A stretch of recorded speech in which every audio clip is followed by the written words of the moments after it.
football fans, we are ready for NFL picks for week number 3 in the league where they play.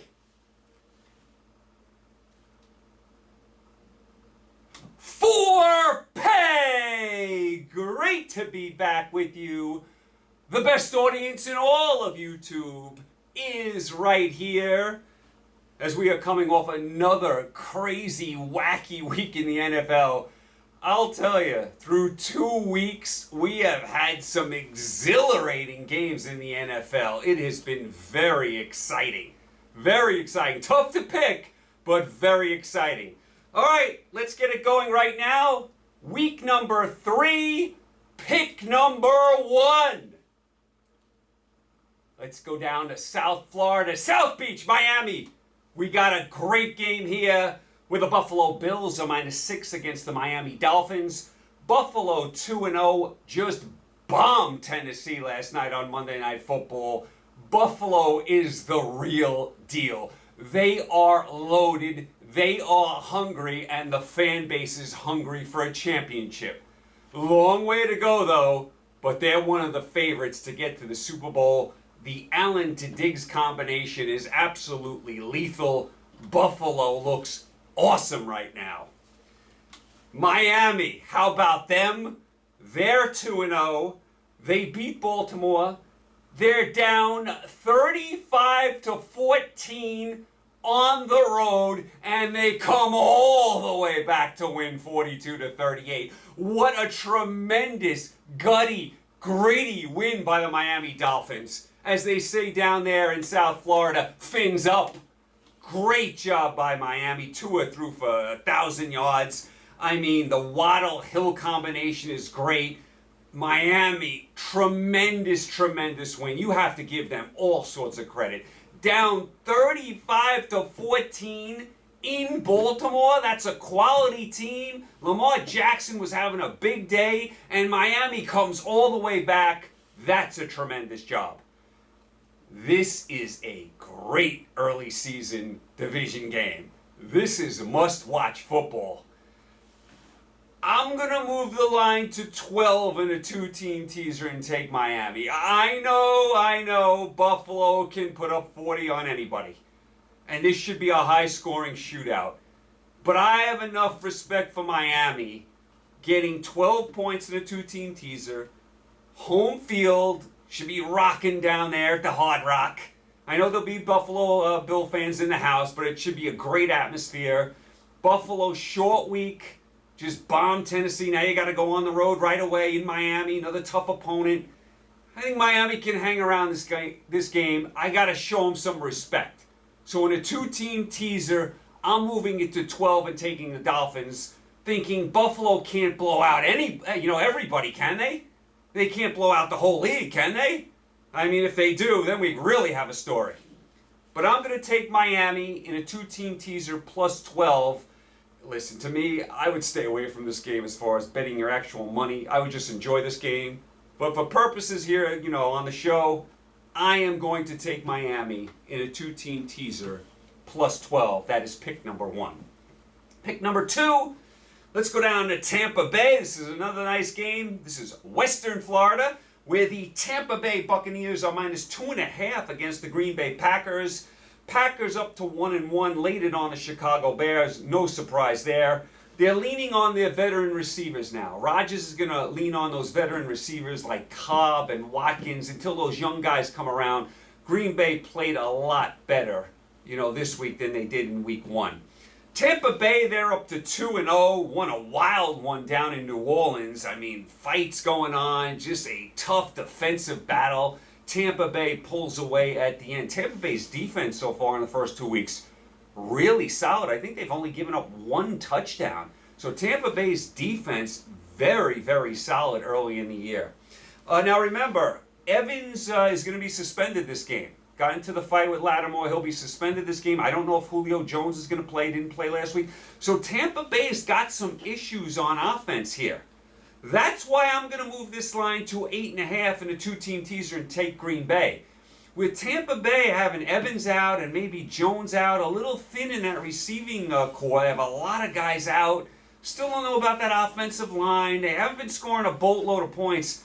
I have to love Green Bay with 8.5 points in a two-team teaser. Absolutely love them. So I think this is a close game, field goal game either way, but I love Green Bay in a two-team teaser plus 8.5. That's pick number 2.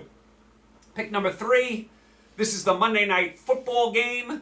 Let's go to the Meadowlands in New Jersey, not too far from here, with the New York Football Giants are minus 2.5 against the Dallas Cowboys. Giants up to 2-0, beat Carolina. Did just enough to win this game. Defense held strong at the end. We were able to move the ball at the end and run out the clock.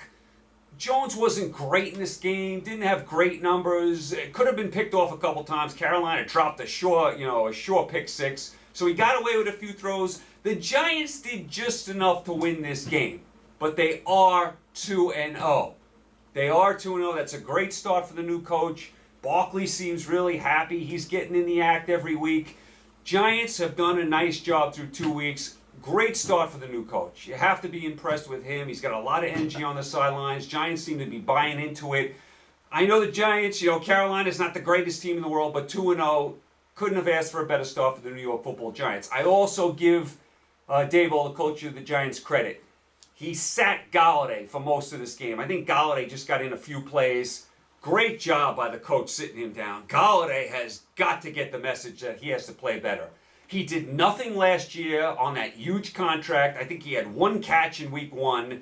He's got to get the message that he has to step up or he's going to sit.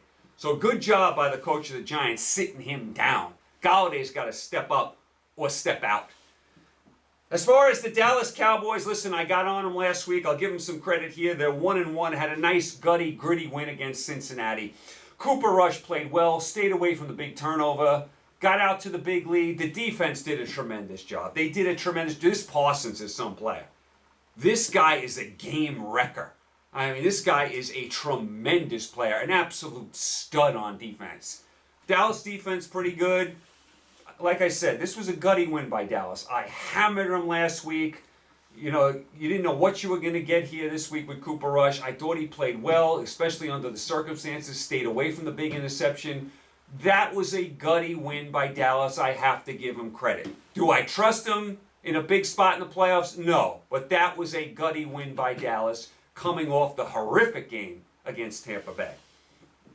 As far as this particular game on Monday Night Football, I'm going to move it to 8.5 and take Dallas. The Giants have 2 wins. They beat Carolina by 3 and Tennessee by 1 point. Dallas is just coming off a 3-point win at the gun. So you have to think this game is going to be close. Field goal game either way, probably coming right down to the wire, probably low scoring. So if I can get Dallas in a 2-team teaser plus 8.5, I have to feel very comfortable with that. So I'm going to go Dallas there, plus 8.5. In what should be a field goal game, should be a very interesting, fun game on Monday Night Football. So Dallas is pick number 3. How about them Cowboys? Pick number 4, let's go down to Carolina with the New Orleans Saints. Who dat? A minus 3.5 against the Carolina Panthers.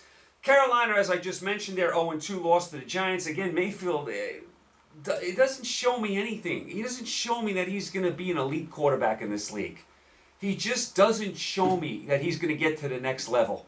They got McCaffrey. He does some nice things. Carolina, though, is a pedestrian team at best. They have had 2 close losses, but they are losses nonetheless. New Orleans, they're down to 1-1. Like I also mentioned, lost to Tampa Bay. This is where this game changed. 3-3, a minute 19 to go in the third quarter. Remember, Kamara is out of this game, so Ingram is the running back. Ingram runs for 9 yards down to, I believe, the New Orleans, down to the Tampa Bay 11-yard line. Fumbles the ball. From there, it just unravels for New Orleans. Winston, 3 interceptions from there. 1 gets run back. Then you got the Evans-Lattimore fight. It just all fell apart for New Orleans. The exact opposite happened in week 1. When New Orleans was playing Atlanta, Mariota fumbled when Atlanta was in total control of the game, and that flipped that game and the Saints win. This game, total opposite. 3-3, Ingram runs for 9 yards. You're going to have like a 2nd and 1 from the 11-yard line. Fumble! Good night, New Orleans. They never recovered from that, and they lose. So New Orleans is a minus 3.5-point favorite on the road in Carolina. Listen, I saw the ugly Winston show his head last week. 3 picks. I don't really trust Winston. So I'm going to move this line to 9.5 and take Carolina. Carolina's now 0-2. They have a home game here. It's now or never for Carolina. You can't go to 0-3. You can't go to 0-3. And the Saints, they've been in 2 really close games. I would expect this game to be another one of those close games. And if you look at the games this week, a lot of low spreads, a lot of pick'em games, very close games. You have a lot of the better teams on the road. This week is a tough week to pick games. But if I'm going to pick this game, I'm going to move it to 9.5 and take the Panthers. It's now or never, Panthers. It's now or never, Mayfield. You got to show me something. I think they can at least keep this game close. I think it will be close. Panthers, pick number 4, plus 9.5 in a 2-team teaser. Pick number 5, this is the dreaded Thursday game on Amazon Prime, which I will not be watching. I'm protesting. I will go through this game because there's a lot to cover with these 2 teams. The Cleveland Browns are minus 5 against the Pittsburgh Steelers on Thursday Night Football. Steelers down to 1-1, lost to New England. Trubisky didn't have a great game at all. I think Pickett is going to be the quarterback at some point very soon. I'm tired of Michael Wilbon, and I mentioned this last week again. Praising all these guys that haven't done much. Wilbon was waxing poetic about Fields last week, and this week he's defending Trubisky like he's going to be the greatest quarterback in the world. Trubisky is who he is. He's a mediocre quarterback. And there's Wilbon on that silly PTI with that other dope Kornheiser saying, because of the Steeler coach, because of how great the Steeler coach is, that he's going to make Trubisky this great quarterback. I mean, are you kidding me? What are they seeing here? Tomlin is known as a defensive coach, by the way. He's a quarterback guru. He's going to make Trubisky a better player? No, Trubisky is who he is. I expect Pickett to be in there sooner rather than later. As far as the Steelers, listen, this game was 3-3 right before the half. The Patriots throw a bomb. The Steelers have a chance to pick it off. Aguilar goes over the top of the Steelers defensive back, steals it away from him, goes in for the touchdown, makes it 10-3. Then there's another play. The Steelers muff a punt. The Steelers punt returner, who's a former Patriot, he muffs a punt. That leads to another touchdown. The Steelers actually get it to 17-14. They get a touchdown, get the 2-point conversion. They get it to 17-14. They get New England to go 3 and out, but then the Steelers go 3 and out. Then New England went 3 and out. Then the Steelers went 3 and out. And then give the Patriots credit because at the end of the game, the last 6:33, the Patriots stuffed the ball down the Steelers' throat.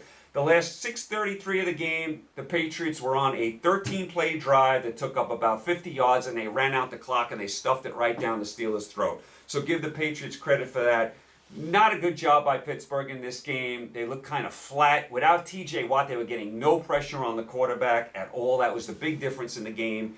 And not a great loss here for Pittsburgh. This was a winnable game. Looked a little flat. With no T.J. Watt, they got no pressure on the quarterback. And they let the Patriots just stuff the ball right down their throat at the end to run out the clock. The Steelers had chances to get back in this game, did not make the plays. They dropped a surefire interception as well. Steelers didn't get it done here. Speaking of not getting it done, how about the Cleveland Browns? They're down to 1-1. They lost to the Jets. Oh, they didn't just lose to the Jets. They score a touchdown to go up 30-17. They missed the extra point. There's about, about a minute 40 left in this game. Cleveland's up 30-17 at home. Coming off a win against the Jets. The Jets, who did nothing last week against Baltimore. Who are the Jets? Should bury them, right, Cleveland? Oh, no. So at 30-17 with about a minute and 40 to go, they allow the Jets to go 2 plays and 75 yards in 33 seconds. The second of those plays was a bomb from Flacco to Davis that covered 66 yards, and there was no one around the Jet receiver. I mean, there was nobody around him. No one within 30 yards of him. What is Cleveland doing there?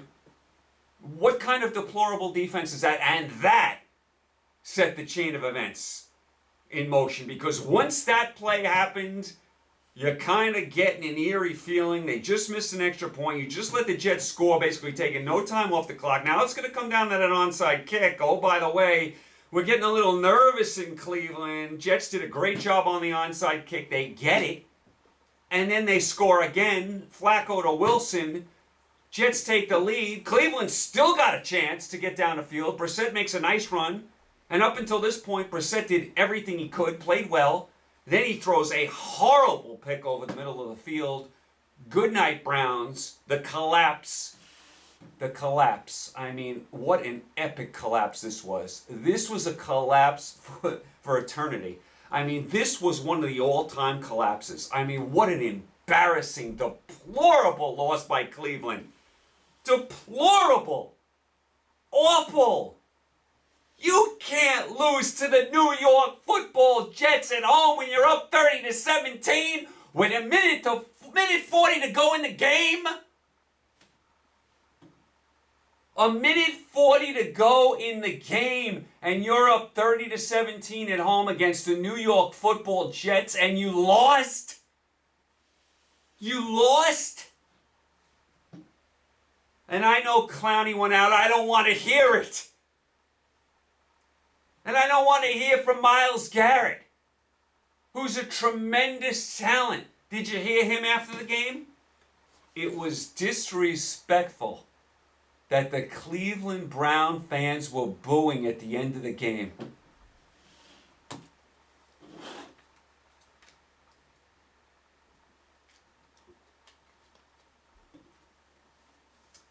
Mr. Garrett, Mr. Garrett, Mr. Garrett, let me say it again.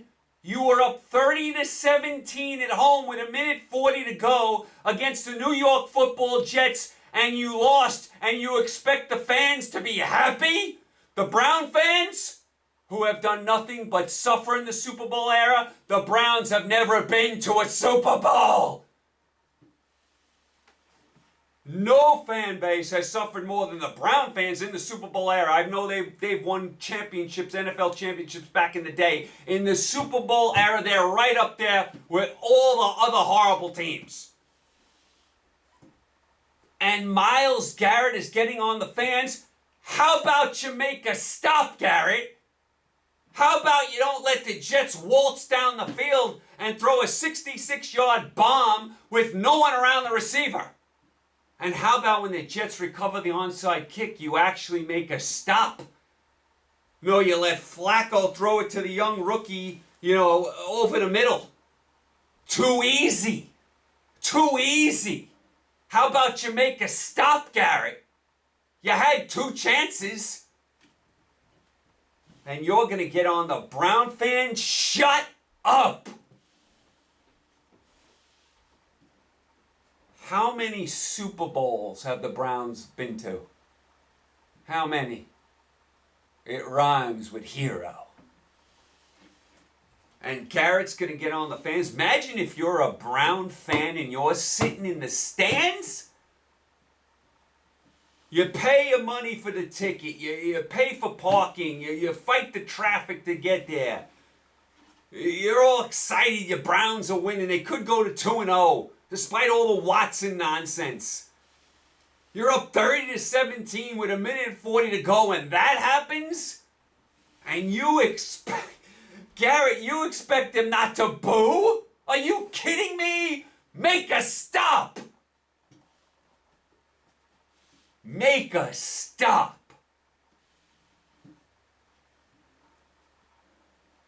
Cleveland. Thursday night -5 against Pittsburgh, and I don't bet Thursday night football. And I guess Cleveland wants to get back on the field as soon as possible after that mess. To me, this game screams low scoring. I'm going to move it to 11 and take Pittsburgh if I have to. I think it's a low scoring, just messy, sloppy game. Not a lot of points, so I'll take Pittsburgh in a 2-team teaser there. But like I said, I don't bet Thursday night football. This should be low scoring and sloppy, so I'll take the points with Pittsburgh there in a 2-team teaser plus 11. Garrett, make a stop. That's pick number 5. Pick number 6. Let's go back to the Meadowlands in New Jersey, not too far from here, with the Cincinnati Bengals, who they are -4.5 against the New York Football Jets. We'll start with the Jets. They're 1-1. I just mentioned they beat Cleveland. Listen, I hammered Cleveland. Let's give the Jets credit. They never quit on the game. They never quit on the game. It would have been easy to just check out here. Down 13 with 1:40 to go on the road. It would have been easy to check out and get on that flight home. The Jets did not do that. They throw the bomb down the field, did a great job on the onside kick. Not only the great onside kick, but keeping it in bounds. Then they march right down the field, score again. Like I said, Flacco and Wilson, nice little combo there. Wilson looks like a tremendous player. Got hurt, came back in, had the game-winning touchdown. Then the Jets make the big interception at the end as well. Give the Jets credit, give Flacco credit.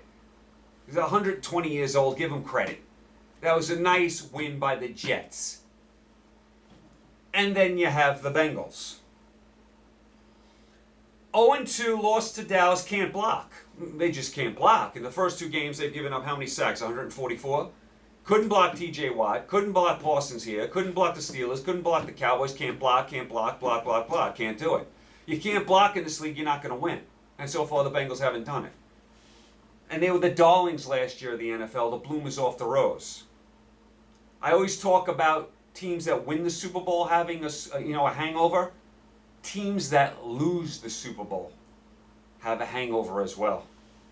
And right now, the Bengals are in a Super Bowl hangover. They look like a mess on the offensive line. If you cannot block, you're just not going to win. Bengals fall way behind this game. They actually get the game tied. 17-17. They get the ball back. So you figure, all right, it's 17-17. The Bengals have come back. They got the ball 2 minutes ago. They're going to get down the field and kick a field goal. They get the ball back at the 10-yard line with about 2 minutes to go. This is the sequence of plays.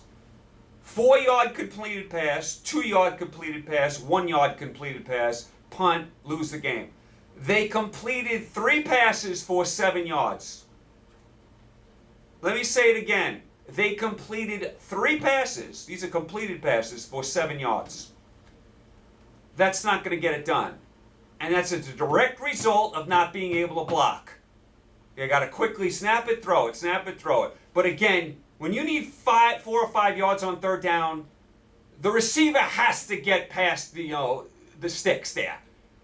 You can't expect to run a 1-yard pattern for him to be breaking tackles. The Bengals did an atrocious job at the end of this game.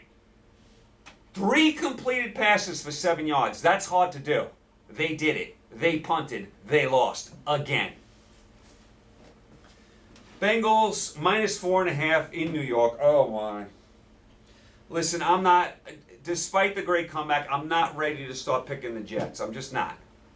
I don't love the Bengals. Don't like what I see from them. You have to think, though, they're good enough to beat the Jets, right? They're good enough to block the Jets, right? Right? Maybe? So if I was to play this game, I guess I'd say moneyline Bengals. And the way they've played, not all that confident, but I'm not ready to pick the Jets just yet, despite the come-from-behind win last week. So I'll go on the Bengals reluctantly, moneyline, teaser, whatever you want to use them in. I'll go Bengals to win the game. 0-2 is one thing. 0-3 is a whole other story. Bengals better win this game. That's pick number 6. Pick number 7. Let's go to the Windy City in Chicago, where the Chicago Bears are -3 against the Houston Texans. Texans 0-1-1, lost to Denver. Have been competitive, have been tough. We don't expect a lot from the Texans. Mills, you know how he is. He's no superstar. He gives you an effort. The Texans have given you an effort. We're in this game against Denver. Could have won the Colt game. We don't expect a lot. They're probably giving you a little more than we thought at this point. Chicago, they're 1-1, got bombed by Green Bay. Fields, who Michael Wilbon was, as I said, waxing poetic about last week, saying, Fields was going to be the next Fran Tarkenton, the next Steve Young, the next this one, the next that one. Fields was 7 for 11 for 70 yards and an interception. 7 for 11, 70 yards and an interception, and I'm not going to blame this all on him. They have no weapons, no offensive line. But Michael Wilbon, settle down. Settle down, okay? Calm down with Fields. Calm down. 7 for 11, 70 yards. It's not Steve Young yet. And we know Chicago's not going to be any good. It was amazing they won week 1. This is a mess. This is a messy game. I'm not ready to go on a road trip just yet. My bags were almost packed. Not quite yet. I'm going to move this line to 9 and take the Texans. I can't believe I said it, but I think this is just a messy game. It's just messy. I think it's going to be another one of these low-scoring, ugly games. All you need here is some rain. Rain and wind would be perfect for these two teams. Messy, ugly, sloppy football. I'll take the Texans plus 9 and 2-team teaser. That's pick number 7. Pick number 8. Let's go to Indianapolis. With the Kansas City Chiefs are minus 6.5 against the Indianapolis Colts. Chiefs are 2-0, beat the Chargers on Thursday Night Football in a very tough game. And then you got the Colts. 0-1-1, lost to Jacksonville, got shut out. Got shut out by Jacksonville. Matt Ryan looks awful, looks like an old elephant. I thought this would be a good spot for him. Hold on. May not be. 3 interceptions for Matt Ryan. Taylor now, they're keying on the run, the other teams, because the Colts don't have that many weapons anymore. Pittman, their top receiver, was hurt. They don't have T.Y. Hilton anymore. Mike, the coach is on the hot seat now. Coach is on the hot seat, for sure. I mean, this was a deplorable start. Tied the Texans in a game they, were down 20-3 early. Then they had a chance to win, but Blankenship missed the field goal, and they cut him, by the way. And then you lay a complete dud in Jacksonville and get shut out. And I know the rule of thumb is in the NFL, if a team gets shut out, you pick them the next week because they're so embarrassed about the way they played. And I know this is the Colts home opener. The Colts got to show me something before I start picking them against the Chiefs. I know what I'm getting with the Chiefs. I have no idea what I'm getting with the Colts. So far, I've got nothing. They didn't score last week in Jacksonville. That's hard to do in the NFL. Matt Ryan looked like an old, decrepit elephant. 3 picks. They don't have a lot of weapons on offense. The defense is keen on Taylor. The Colts are shaky at best. And the coach is on the hot seat. The Colts have to show me before I start picking them. Remember the movie Jerry Maguire with Tom Cruise and Cuba Gooding Jr.? Show me the money. Show me the money. Show me the money. Matt Ryan, show me the money! Show me the money! You're going to have to show me Matt Ryan and the Colts before I start picking against the Chiefs. I'm moving this line to pick them in a 2-team teaser. And I know it's the Colts home opener. There'll be plenty of Chief fans in the house. I'm taking the Chiefs in a pick 'em 2-team teaser. That's pick number 8. Show me the money. Pick number 9. This is the Sunday Night Football game where the San Francisco 49ers are minus 1.5 against the Denver Broncos in Denver. San Francisco 1-1, beat up on Seattle. Lance, of course, goes out with a gruesome injury. He's out for the year. Defense dominated this game. They just bombed Seattle. Lance out for the year. That's horrible. As I mentioned last week, when they gave the starting job to Lance, it was going to be tough to keep Garoppolo on the team, and have Lance look over his shoulder and see Garoppolo sitting there. Anything that would go wrong, everyone's going to be, wanting Garoppolo in the game. That was tough for Lance. Now that Lance is out for the year, who would you rather be in there than Garoppolo? I mean, he fits right in, came in, didn't miss a beat. I mean, if you consider him a backup quarterback now, he's one of the best backup quarterbacks in the league. So now that Lance is out, who would you rather, have in there? Not counting the superstars of the league. Counting the backups. What backup would you rather have in? So Garoppolo came in, didn't miss a beat. The Niners will be just fine. And you could say in the short term they'll be better because we didn't know what we were going to get from Lance. He looked shaky in week 1. He's not a polished passer. He hasn't played a lot, so you don't know what you're going to get from him. You know what you're going to get from Garoppolo. And then you have the Broncos. They're 1-1, beat the Texans in a sloppy game. I mean, they just didn't look good at all in this game. Having all sorts of trouble again in the red zone. Having all sorts of trouble scoring. The defense is solid. Russell Wilson, the offense, getting booed already. Booed already. Week 2. First home game getting booed on. So much for the love affair with Russell Wilson. Bronco fans are booing him already. Niners a 1.5 point favorite in Denver. I'm going to move the line to 7.5 and take Denver. I think it's going to be a defensive battle. I always like taking Denver at home. They're a very good home team. The defense will be there for you. I think both defenses will play well. I think Russell Wilson and the Bronco offense is going to figure it out eventually and get a little better. They can't be this bad. They can't be this bad. So I think they're going to start to play a little better here and there. And I definitely like them with 7.5 at home in what should be a very close game. Another one of these field goal games. So I'll go Denver there in a 2-team teaser on Sunday Night Football plus 7.5. That's pick number 9. Pick number 10.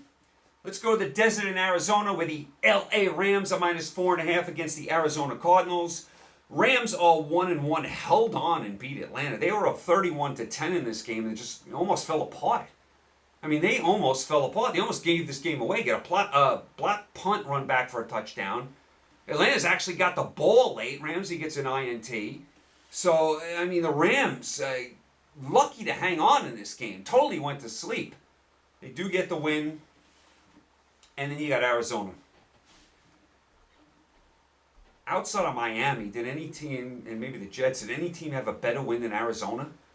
Arizona's up to 1-1, beat Las Vegas in overtime. They're down 20-0 in this game. They're down 20-0 on the road, and after the week 1 where they got smacked around, you think they're done in this game.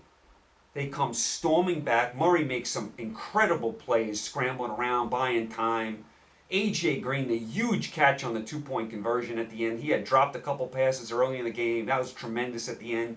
And then in overtime, I mean, the scoop and score, and they win it. And a couple plays before that, Renfro had fumbled. Arizona didn't get it. Then Carr throws it right to an Arizona defender on the next play. Arizona drops it. So you figure, oh, this is not Arizona's day. They're going to lose despite the comeback. The Raiders are going to somehow get a field goal here. But no. Renfro, another fumble, and Arizona runs it back for a touchdown. Are you kidding me? Are you kidding me? What a great win by Arizona. What a great win. And they were on the cliff ready to go over. They had gotten bombed week 1. They're losing 20-0 on the road here against what we think is a decent Vegas team, and they come all the way back to win. Oh, that's a great job by Arizona. That's a great job. There's no other way to say it. Tremendous job by Arizona. I'm going to move it to 10.5 and take Arizona. That is such a great win last week. They have to have a lot of momentum coming home. And the Rams have been, they've been giving up some points. They haven't looked like, great so far this year. Maybe they have a Super Bowl hangover. I'm going to move it to 10.5 and say Arizona's at least in this game. At least in this game. 10.5, home field, coming off the big emotional win. Here come the Super Bowl champs. The Rams have not looked great through 2 games. I'm going to take a chance. I'll take Arizona plus 10.5 in a 2-team teaser. That's pick number 10. Pick number 11. Let's go down to Music City, Nashville, Tennessee, with the Las Vegas Raiders. Just win, baby. A minus 2.5 in Tennessee. Tennessee's 0-2, just got smacked around, pushed around, bombed by Buffalo last night. It was 7-7, then good night, Tennessee. Ouch. Speaking of ouch, Vegas, they're 0-2, and I just went through it, lost to Arizona in horrific fashion. Not a great start for McDaniels as coach. I mean, you have a 20-0 lead in your building, you have to win the game. And you're tied in overtime. I mean, got a chance to win the game with a field goal, and Renfro fumbles, they get it back, then Carr just, almost throws an interception. You get lucky there, then Renfro fumbles again. And Arizona runs it back. That's as bad a way to lose a game as you can possibly have. Outside of the Browns, of course. I mean, what a deplorable loss by the Raiders. Awful. Terrible. You can't let it happen. Can't let it happen. This was a Cardinal team that doesn't even have, Hopkins. Can't let that happen. So both teams here, very disappointing. The Raiders are a 2.5-point favorite in Tennessee. Listen, I know Tennessee was awful last night. That was against Buffalo. I'm moving the line to 8.5 and taking Tennessee. I'm getting the home field, 8.5 points. The Raiders haven't exactly been world beaters. And Tennessee is a very prideful team. They're well coached. They will play better this week. They will play better this week. They're not getting blown out at home by the Raiders. So 8.5 is a boatload in a two-team teaser. I'll take Tennessee. That's pick number 11. Pick number 12. Let's go out to sunny Los Angeles with the LA Chargers, a -7.5 against the Jacksonville Jaguars. Jacksonville 1-1. As I mentioned, they beat Indianapolis, shut out Indianapolis. Tell you, Jacksonville's showing me a little something. Lawrence is starting to turn the corner. Defense playing well. Peterson's got them playing hard down there in Jacksonville. Is showing some signs of life. Chargers, they're down to 1-1. Lost a tough game on Thursday Night Football in Kansas City. Tough game. Herbert hurt his ribs. I guess he's going to play this week, but he's not going to be 100%. We'll see about Allen. He did not play last week. Chargers a little nicked up. I never thought I'd say this coming into the season, but I'm going to move the line to 13.5 and take the Jacksonville Jaguars. With the Chargers being all beat up, quarterback nursing those hurt ribs, Allen may not play, and Jacksonville has shown me enough the first 2 weeks that I don't think they're going to be blown out. Now listen, I love the Chargers. I think they're a very good team. I love the quarterback. Jacksonville's shown me enough that I don't think they're going to be blown out. So if I can get them with 13.5 and a two-team teaser, I'm going to go that way. I know it's risky. It's not one of my favorite plays. But the way Jacksonville played last week, I owe it to them to pick them here. They shut out the Colts last week. That was a great job. So I'm going to take the 13.5. See the Jaguars hang around out there in Los Angeles. That's pick number 12. Pick number 13. Let's go to Minnesota with the Minnesota Vikings at -7 against the Detroit Lions. Lions are up to 1-1. Beat Washington. Got off to the big lead. Didn't play great later in the game. They let kind of Washington get back in the game, but they do hang on and get the win. Goff played well, I thought. Hutchinson, the big draft pick, had 3 sacks. This is Detroit's first road game. Remember, the first 2 games were at home. How bad was Minnesota last night? They're down to 1-1, lost to the Eagles. I mean, they just got embarrassed. That was embarrassing football by the Vikings. And they played so well in week 1 against Green Bay in the cushy little dome. You got their ass outside in Philadelphia, and they were awful. They were awful. Philadelphia just bullied them all over the field. Cousins was awful. Kirk Cousins was awful. And a few people after week 1, including my cousin, was saying, oh, the Vikings going to be improved this year. No, it's the same old Vikings. You know why it's the same old Vikings? Because it's the same old Cousins. It's the same old Cousins. You're not going to win big with him. You're not going to get to the Super Bowl with him. He was atrocious last night. What do you have? 3 picks, 2 in the end zone? Minnesota, just when they're trying to get back in the game, he throws a horrible pick. He was awful in this game, Cousins. And that's why you can't take the Vikings too seriously. Are they a decent team? Yes. Do they play well at home? Yes. Can you trust them in a playoff game on the road against a good team? Absolutely not. I'm going to move this line to 13 and take the Lions. The Lions have been very competitive the first 2 weeks. Their offense looks good, and Minnesota was so putrid last night that I can't take them on general principle. Same old Cousins. I'll take the Lions plus 13 and a 2-team teaser. That's pick number 13. Pick number 14. Let's go down to the Capitol with the Philadelphia Eagles. A -6.5 against the Washington Commanders. Washington, as I mentioned, they're down to 1-1. Lost to Detroit. Fall way behind, 22-0. They try and catch up, but they fall short. Why are coaches, including Riverboat Ron Rivera, getting cute with the 2-point conversion again? They come all the way back, Washington. They make it 29-21, and all they have to do is kick the extra point to make it 29-22, and they go for two.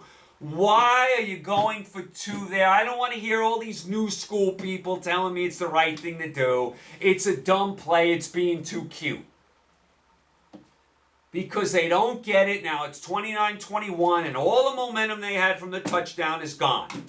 That was a silly, dumb play by Riverboat Ron Rivera, and you're seeing this all over the league, getting cute with the two-point conversion again. And I don't care what it says on the card and all these analytics and all that. It's complete nonsense. Let's keep it simple, kick the extra point, make it 29-22. Because when you don't make the extra point, it's 29-21, then you not only have to score, but then you have to get a two-pointer just to tie. Ah. Don't understand it. Washington has been very choppy the first 2 weeks. Not very impressed with them. Philadelphia, I am impressed with. They're 2-0, beat Minnesota. Hurts was excellent. The offensive line was excellent. Defense did some nice things. I think they picked off Cousins 3 times. Like I said, Sanders running the ball. I'm very impressed with the coaching staff of Philadelphia. You know, the coach, the offensive coordinator, good game plan. Philadelphia is impressing me. They looked really good last night. Normally with these division games, I'd move it to 12.5 and take Washington, and there is an argument for that. But I am so impressed with Philadelphia and not all that impressed with Washington. I'm going to move it to pick them and take the Eagles. I know it's a short week, division game on the road, Wentz against his old team. I know all that. I've been more impressed with the Eagles. They look like a good football team. Washington is spotty. So I'm going to move it to basically pick them, and I think the Eagles are going to win the football game. Now listen, there's an argument to take Washington plus 12.5 in a two-team teaser. And listen, the beauty of the teaser is maybe you win either way you go. But if you're asking me who's going to win, I think the Eagles are going to win. Hit 'em low, hit 'em high, and watch those Eagles fly. Fly, Eagles, fly on the road to victory. E-A-G-L-E-S. Eagles, pick number 14. Pick number 15. Let's go out to Seattle. This was close to being a road trip as well, where the Seattle Seahawks are at home, -2 against the Atlanta Falcons. Falcons 0-2, lost to the Rams. Listen, they were down 31-2. They did show some heart. They did claw back into the game. They actually had a chance to take the lead, but Mariota gets picked by Ramsey. They couldn't even get the Hail Mary off at the end of the game. Mariota gets sacked, but at least Atlanta kept fighting. 0-2. Listen, Atlanta could have won week 1. They had a chance to win week here. We don't expect a lot from them, but at least they've been battling. Like the Texans, at least they've been battling. And then you got Seattle. Down to 1-1, and the clock struck midnight on Seattle and Geno Smith. They turned into a pumpkin. A pumpkin. And you really can't be all that shocked. And I actually thought when Lance went out of the game that was awful for Seattle because, like I said, Lance, you don't know what you're going to get from him. Maybe you can get Lance to throw an interception. Maybe the Niners aren't crisp on offense. They got to set off a field goals. Once Garoppolo got in the game, you knew the Niners were going to blow Seattle out. Seattle couldn't move the ball from here to there with Mr. Geno Smith, who turned into a pumpkin, as did the Seattle offense and defense. And all that emotion they had on Monday night was gone, and they got pushed around. The only touchdown they scored was on a blocked field goal, which they ran all the way back. Seattle was manhandled in this game. They turned into a pumpkin. I'm going to move the line to 8 in a two-team teaser and take Atlanta. Like I said, they've been in 2 close games, lost them both to the Saints and the Rams, but they did battle all the way to the end. And Seattle, listen, they're just not going to score a lot of points. Even on their best day, they're not going to score a lot of points. I have to think it's going to be close. I will take the chance and take Atlanta with 8. I know Seattle's a great home field. I just don't trust them. We had a little fun with Geno Smith the last couple of weeks, but they turned into a pumpkin. I'd expect more of what you got, against the Niners than what you got against the Broncos from Seattle here on out. We'll see. Maybe they'll be better at home. We'll see. But I'll take Atlanta with the 8 to keep it close. That's pick number 15. And the final pick number 16. This is a very tough game to pick. Let's go to New England. This is New England's home opener with the Baltimore Ravens a -3 against the New England Patriots. New England up to 1-1, had a nice road win in Pittsburgh. I thought the defense played very well, got the running game going. Like I said, they stuck it down the Steelers' throat when they needed to at the end of the game, ran out the clock. Jones was very well protected in this game. Steelers got no pressure on them. Nice road win by New England. I still think they have major problems on offense, though. Then you got Baltimore. They're down to 1-1, as I mentioned at the top. Lost to Miami after having a 35-14 lead at home.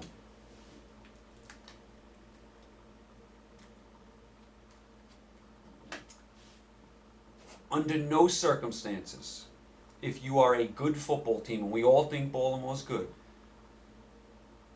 with Lamar Jackson at quarterback that everyone thinks is all world, under no circumstances should you blow a 35-14 lead at home in the second half to anybody, including the Miami Dolphins. Can't do it. Shouldn't have done it. Can't do it. Can't do it. Can't do it. They did it. That was a tough, bitter pill to swallow. You're up 35-14 in your building and you let the game slip away, and the proud Raven defense gives up 42 points. Ray Lewis, where are you? I hope you weren't watching that. Ed Reed, cover your eyes, because the Raven defense stunk up the joint. This is a brutally hard game to pick. As I said, this is New England's home opener. I'm going to move it to 9 and take New England reluctantly, just because their defense is pretty good. I think they'll keep them in the game. That crowd up there in Massachusetts is always great. If you liked Baltimore, could not argue with you. I would personally stay away from this game. You just don't know about the New England offense right now. And Baltimore, what the heck was going on with them last week, giving up that big lead? It's a very tough game. Stay away from it. If I had to play it, I guess I'd go +9 in a 2-team teaser with New England. Couldn't argue with you if you like Baltimore to win. So there you go. You're all set for week number 3. The first 2 weeks of the NFL have been tremendous. I was 11-6 last week. That includes 1 over and under. 20-13 overall. Let's keep building. Let's keep building. Every week, let's keep getting better and better. Thanks as always for the support. Stay happy, healthy, and safe. Pick a lot of winners. Make a lot of money. I'll talk to you guys next Tuesday. Take care.